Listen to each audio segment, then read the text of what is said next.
لە کاتێکدا ئێران ڕایگەیاندووە سەرجەم سنوورە بازرگانیەکانیان لەگەڵ عێراق و هاتوچۆی گەشتیاری لە هەرێمی کوردستانەوە بۆ ئێران ڕێگە پێدراوە، بەڵام هەرێمی کوردستان ڕایدەگەیەنێت تا 15 کانونی دووەم هاتوچۆی گەشتیاری ڕاگیراوە. جەواد هیدایەتی بەڕێوەبەری گشتی نووسینگەی ترانزیتی ڕێکخراوی ڕێگاوبانی ئێران بە ئاژانسی هەواڵی مێهری ڕاگەیاندووە ڕاگررتنی هاتوچۆی گەشتیاری نێوان ئێران و هەرێمی کوردستان بە تەواوەتی هەڵگیراوە و ئێستا خەڵکی هەرێمی کوردستان دەتوانن سەردانی ئێران بکەن و خەڵکی ئێرانیش بە پێچەوانەوە دەتوانن بێ کێشە بڕۆنە هەرێم.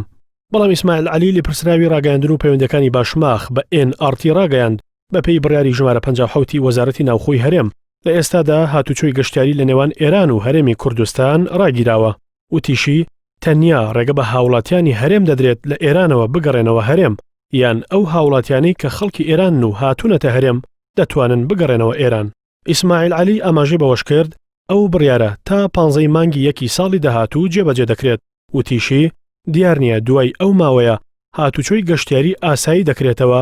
یان بڕیارەکە درێژ دەکرێتەوە، بەڵام لە ئێستادا هاتوچۆی بازرگانی ئاساییە. ئەمەش لە کاتێکدایە لە 2 ڕۆژی ڕابردوودا هەرێکە لە حکوومەتی هەرێم و حکوومەتی عێراق بەهۆی سەرهەڵدانی نەوەی نوێی ڤایرۆسی کۆرۆنا